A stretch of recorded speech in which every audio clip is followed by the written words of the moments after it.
पढ़िए 25 से 30 daily current affairs, important topic from GK GS. Daily current affairs quiz organised on a website.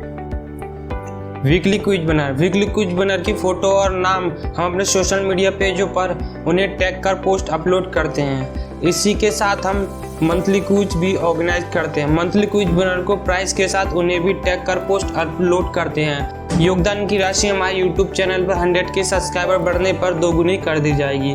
यह हमारा एक छोटा सा योगदान है। Good morning India, daily current affairs में आपका स्वागत है। आज है 7 जून 2021। 7 जून 2021 से रिलेटेड जितने भी इम्पोर्टेंट करंट अफेयर्स बनते हैं आज हम इस वीडियो में डिस्कस करेंगे। आइए चलते हैं आज के मोटिवेशनल कोट की तरफ।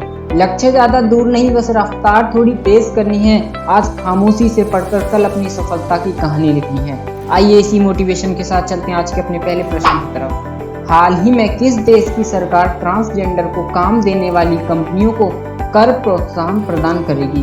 तो हाल ही में बांग्लादेश की सरकार ट्रांसजेंडर को काम देने वाली कंपनियों को कर प्रोत्साहन प्रदान करेगी, यानी कि इसका ऑप्शन नंबर ए सही हो जाएगा। आइए चलते हैं इसके इम्पोर्टेंट फैक्ट की तरफ। बांग्लादेश सरकार ट्रांसजेंडर लोगों को काम पर रखने वाली कंपनियों को प्रोत्साहन प्रदान करेगी। 100 से अधिक थर्ड जेंडर या कुल कार्यबल के 10% के बराबर थर्ड जेंडर को रोजगार देने वाली कंपनियों को 5% कर छूट या फिर ट्रांसजेंडर कर्मचारियों के वेतन के 75% जो भी कम हो उनकी कर की वापसी मिलेगी। बांग्लादेश ने 2013 में लोगों को खुद को थर्ड जेंडर के रूप में पंजीकृत करने की अनुमति दी थी। आइए चलते हैं नेक्स्ट प्रश्न की तरफ। हाल ही में सरकार ने राष्ट्रीय स्तर पर न्यूनतम मजदूरी तय करने के लिए सरकारी अगुवाई में विशेषज्ञ समूह का गठन किया है। हाल ही में सरकार ने राष्ट्रीय स्तर पर न्यूनतम मजदूरी तय करने के लिए अजीत मिश्रा अगुवाई में विशेषज्ञ समूह का गठन किया है, यानी कि इसका ऑप्शन नंबर ए सही हो जाएगा। आइए चलते हैं इसके इम्पोर्टेंट फैक्ट की तरफ। श्रम मंत्रालय ने एक बयान में कहा कि श्रम और रोजगार मंत्रालय ने एक आदेश जारी किया है और न्यूनतम मजदूरी तथा राष्ट्रीय स्तर पर न्यूनतम मजदूरी के निर्धारण पर तकनीकी जानकारी और सिफारिश देने के लिए एक एक्सपर्ट ग्रुप का गठन किया है। आइए इसी के साथ चलते हैं अपने नेक्स्ट प्रश्न की तरफ। हाल ही में किस वर्ष तक भारत के पेट्रोल में 20% एथेनॉल मिश्रण प्राप्त करने का लक्ष्य रखा है? तो हाल ही में 2023 वर्ष तक भारत ने पेट्रोल में 20% एथेनॉल मिश्रण प्राप्त करने का लक्ष्य रखा है, यानी कि इसका ऑप्शन नंबर बी सही हो जाएगा। आइए चलते हैं इसके इम्पोर्टेंट फैक्ट की तरफ। महंगे तेल आयात पर भारत की निर्भरता को कम करने के लिए भारत दुनिया का तीसरा सबसे बड़ा तेल आयातक है। भारत की योजना 10% एथेनॉल गैसोलीन के साथ सम्मिलित लगभग 4 बिलियन लीटर है। चीनी उद्योग उत्पादन के लिए 6 मिलियन टन अधिशेष चीनी का उपयोग करेगा। आइए इसी के साथ चलते अपने अगले प्रश्न की तरफ। हाल ही में इंडोनेशिया में कौन सा ज्वालामुखी फटा है? तो हाल ही में इंडोनेशिया में माउंट मेरापी ज्वालामुखी फटा है, यानी कि इसका ऑप्शन नंबर सी सही हो जाएगा। आइए चलते हैं इसके इम्पोर्टेंट फैक्ट की तरफ। माउंट न्यूरोंगो 22 मई को दुनिया के सबसे सक्रिय ज्वालामुखियों में से एक में विस्फोट हुआ था। कांगो के गोमा लोकतांत्रिक गणराज्य में इंडोनेशिया के माउंट सिनाबुंग में 10 मई को विस्फोट हुआ था। आइसलैंड में रेस्गेनेस प्रायद्वीप पर ज्वालामुखी विस्फोट हुआ था। ऐसा 900 साल में पहली बार हुआ है कि इतनी जगह एक साथ विस्फोट हुआ है। आइए इसी के साथ चलते अपने नेक्स्ट प्रश्न की तरफ। हाल ही में किस राज्य ने अनुसूचित जातियों के सभी 7 उप संप्रदायों को एक समान नाम देवेंद्र कुला बेलालर प्रदान किया है? तो हाल ही में तमिलनाडु राज्य ने अनुसूचित जनजातियों के सभी 7 उप संप्रदायों को एक समान नाम देवेंद्र कुला बेलालर प्रदान किया है, यानी कि इसका ऑप्शन नंबर ए सही हो जाएगा। आइए चलते हैं इसके इम्पोर्टेंट फैक्ट की तरफ। तमिलनाडु के आदि द्रविड़ और आदिम जाति कल्याण विभाग ने अनुसूचित जातियों के सभी 7 उप संप्रदायों को एक समान नाम देवेंद्र कुला बेलालर प्रदान किया है। ये 7 उपजातियां कौन कौन सी हैं? पहली है देवेंद्र कुलन, दूसरी है कदियन, और कदियन को आइए डिटेल में जानते हैं ये इसमें कौन कौन सी जातियां आती हैं। तिरुनेलवेली, थूथुकुडी, रामानुजपुरम, पुदुकोट्टाई, तंजावुर, त्रिपुर और नागपट्टिनम जिलों के तटीय क्षेत्रों को छोड़कर इसमें ये भाषाएं आती हैं। और हमारी तीसरी भाषा है कुल्लड़ी, चौथी कुडुम्बन, पांचवी पल्लन और छठी पन्नाडी और सातवीं है विथियायन। इनको एक नाम दिया गया जिसका नाम है देवेंद्र कुला बेलालर। आइए इसी के साथ चलते हैं अपने अगले प्रश्न की तरफ।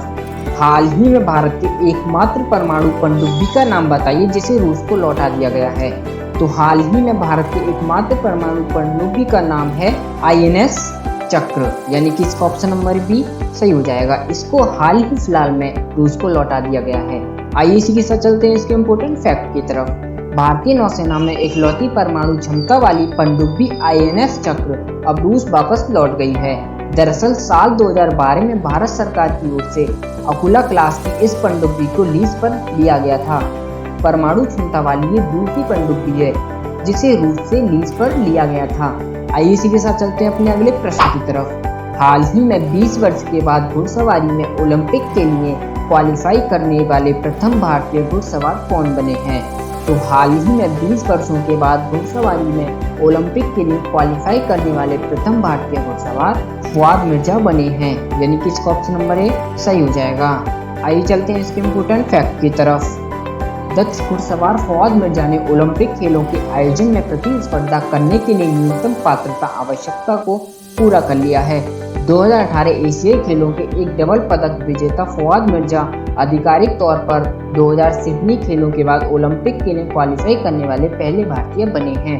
इम्तियाज अनीस ने 2000 के ओलंपिक में भाग लिया था, जबकि विंग कमांडर IJ लांबा ने 1996 के अटलांटा ओलंपिक खेलों में भारत का प्रतिनिधित्व किया था। आइए इसी के साथ चलते हैं अपने अगले प्रश्न की तरफ। हाल ही में ILO के अनुमानों के अनुसार वर्ष 2022 में वैश्विक बेरोजगारी की दर क्या होगी। तो वर्ष 2022 में वैश्विक बेरोजगारी की दर 5.7% होगी, यानी कि इसका ऑप्शन नंबर सी सही हो जाएगा। आइए चलते हैं इसके इम्पोर्टेंट फैक्ट की तरफ। इंटरनेशनल लेबर ऑर्गेनाइजेशन ने कहा है कि 2022 में वैश्विक बेरोजगारी की दर 5.7% होगी। दुनिया भर में 20 करोड़ से अधिक लोगों के पास रोजगार नहीं होगा। यह दर कोरोना महामारी की शुरुआत से पहले 2019 में 18.7 करोड़ से अधिक है। आइए इसी के साथ चलते हैं अपने अगले प्रश्न की तरफ।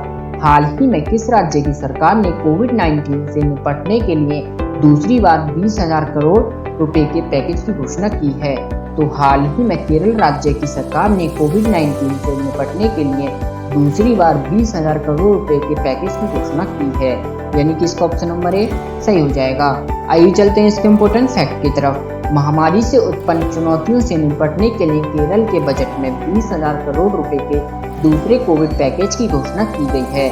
20,000 करोड़ के पैकेज में से 2,800 करोड़ रुपए स्वास्थ्य आपात स्थितियों से निपटने के लिए खर्च किए जाएंगे, जबकि 8,900 करोड़ रुपए सीधे उन लोगों को वितरित किए जाएंगे जिनकी आजीविका महामारी से प्रभावित हुई है।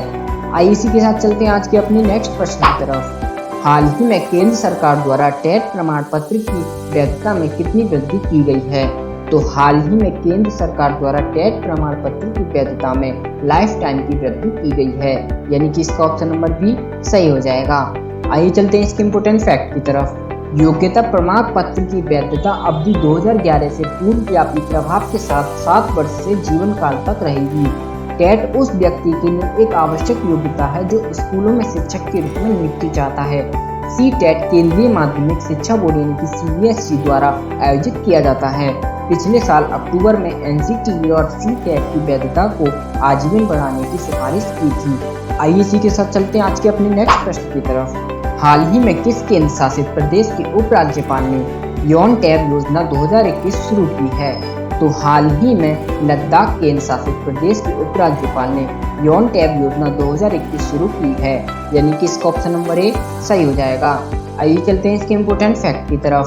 लद्दाख उपराज्यपाल RK माथुर ने 4 जून 2021 को लेह से यौन टैब योजना 2021 की शुरुआत की है। यौन टैब योजना के पहले चरण में लेह और कारगिल में कक्षा 9 से कक्षा 12 तक के विद्यार्थियों को एजुकेशनल टैबलेट सौंपे जाएंगे। टैबलेट में PDF प्रारूप में 35 पुस्तकों के साथ ऑनलाइन और ऑफलाइन ऐप हैं। 15 करोड़ रुपए की इस योजना से सरकारी स्कूलों के 6वीं से 12वीं कक्षा के कुल 12,300 छात्र लाभान्वित होंगे। आइए इसके साथ चलते हैं अपने नेक्स्ट प्रश्न की तरफ। हाल ही में कौन सा देश लगातार दूसरी बार कोपा अमेरिका की मेजबानी करेगा। तो हाल ही में ब्राजील देश लगातार दूसरी बार कोपा अमेरिका की मेजबानी करेगा, यानी कि इसका ऑप्शन नंबर सी सही हो जाएगा। आइए चलते हैं इसके इम्पोर्टेंट फैक्ट की तरफ। कोपा अमेरिका इस महीने ब्राजील में 13 जून से शुरू होगा।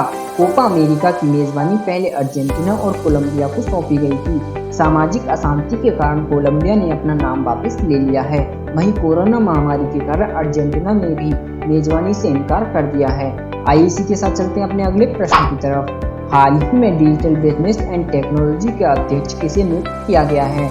तो हाल ही में डिजिटल बिजनेस एंड टेक्नोलॉजी का अध्यक्ष राजेश नाम्बियार को नियुक्त किया गया है, यानी कि इसका ऑप्शन नंबर बी सही हो जाएगा। आइए चलते हैं इसके इम्पोर्टेंट फैक्ट की तरफ। कॉग्निजेंट टेक्नोलॉजी सॉल्यूशंस कॉरपोरेशन ने 4 जून 2021 से प्रभावी CMD of India operations Rajesh Nambiar को डिजिटल बिजनेस एंड टेक्नोलॉजी का अध्यक्ष नियुक्त किया है। नाम्बियार अपनी इंडिया की भूमिका में बने रहेंगे। वह कार्यकारी उपाध्यक्ष और डिजिटल व्यापार और प्रौद्योगिकी के अध्यक्ष मैल्कम फ्रैंक की जगह लेंगे, जिन्होंने 28 मई को कॉग्निजेंट को 1 सितंबर 2021 को सेवानिवृत्त होने के अपने इरादे के बारे में बताया था। आइए इसी के साथ चलते हैं अपने अगले प्रश्न की तरफ। हाल ही में केंद्रीय मंत्रिमंडल ने खनिज संसाधनों के क्षेत्र में सहयोग के लिए भारत और किस देश के बीच समझौता ज्ञापन को अनुमति दी है? तो हाल ही में केंद्रीय मंत्रिमंडल ने खनिज संसाधनों के क्षेत्र में सहयोग के लिए भारत और अर्जेंटीना देश के बीच समझौता ज्ञापन को अनुमति दी है, यानी कि इसका ऑप्शन नंबर सी सही हो जाएगा। आइए चलते हैं इसके इम्पोर्टेंट फैक्ट की तरफ। प्रधानमंत्री श्री नरेंद्र मोदी की अध्यक्षता में हुई केंद्रीय मंत्रिमंडल की बैठक में भारत सरकार के खान मंत्रालय और अर्जेंटीना गणराज्य के उत्पादकता विकास मंत्रालय के खनन नीति सचिवालय के बीच सहयोग संबंधी समझौता ज्ञापन हस्ताक्षर किए जाने की मंजूरी मिल गई है। आइए इसी के साथ चलते हैं अपने अगले प्रश्न की तरफ। हाल ही में केंद्र सरकार ने कितनी हाईटेक पनडुब्बियां बनाने के प्रोजेक्ट के लिए 2 कंपनियों को शॉर्टलिस्ट किया है? तो हाल ही में केंद्र सरकार ने 6 हाईटेक पनडुब्बियां बनाने के प्रोजेक्ट के लिए 2 कंपनियों को शॉर्टलिस्ट किया है, यानी कि इसका ऑप्शन नंबर ए सही हो जाएगा। आइए चलते हैं इसके इम्पोर्टेंट फैक्ट की तरफ। इस परियोजना को प्रोजेक्ट 75 इंडिया या P75 नाम दिया गया है। ये 2 कंपनियां हैं, जिनमें है पहली मझगांव डॉक्स और दूसरी है लॉर्सन एंड टर्बो, और यह सबसे बड़ी मेक इंडिया परियोजनाओं में से एक होगी। रक्षा अधिग्रहण परिषद यानी कि DAC की अध्यक्षता में रक्षा मंत्री राजनाथ सिंह ने 43,000 करोड़ रुपए की इस परियोजना को मंजूरी दी है। आइए इसी के साथ चलते कल के अपने पहले क्विज की तरफ। हाल ही में व्हाट्सएप ने किसे भारत के लिए शिकायत अधिकारी नियुक्त किया है? तो हाल ही में व्हाट्सएप ने परेश बी लाल को भारत के लिए शिकायत अधिकारी नियुक्त किया है, यानी कि इसका ऑप्शन नंबर बी सही हो जाएगा। आइए चलते हैं अपनी नेक्स्ट क्विज की तरफ। कल का हमारा नेक्स्ट क्विज था, हाल ही में नासा ने किस ग्रह के लिए 2 नए मिशन की घोषणा की है? तो हाल ही में नासा ने शुक्र ग्रह के लिए 2 नए मिशन की घोषणा की है, यानी कि इसका ऑप्शन नंबर सी सही हो जाएगा। आइए इसी के साथ चलते हैं आज के अपने पहले क्विज की तरफ। आज का हमारा पहला क्विज है, हाल ही में 3 ट्रिलियन रुपए का मार्केट कैप हासिल करने वाली तीसरी भारतीय IT फर्म कौन बनी है? तो इसका ऑप्शन नंबर है विप्रो, बी है SCL, सी है TCS और डी है इंडस्ट्री। आपको इसका आंसर हमको कमेंट बॉक्स में दे करके बताना है। आइए चलते हैं आज के नेक्स्ट क्विज की तरफ। हाल ही में जारी FIH विश्व रैंकिंग में भारतीय पुरुष टीम किस स्थान पे रही है? तो इसका ऑप्शन नंबर है तीसरा, बी है 5वें नंबर पर और सी है 4थे नंबर पर और डी है 19 में। आपको इसका भी आंसर हमको कमेंट बॉक्स में देकर के बताना। बस आज के लिए इतना ही। आज के इम्पोर्टेंट करंट अफेयर्स इस वीडियो में डिस्कस कर लिए हैं। बाकी के करंट अफेयर्स आप इस वीडियो के डिस्क्रिप्शन में दिए गए PDF या हमारी वेबसाइट से पढ़ सकते हैं। अगर आपको हमारी वीडियो पसंद आए तो सब्सक्राइब करें हमारे चैनल को और लाइक करें हमारी वीडियो को and press the bell icon, क्योंकि तैयारी कल से नहीं अभी से स्टार्ट करनी है।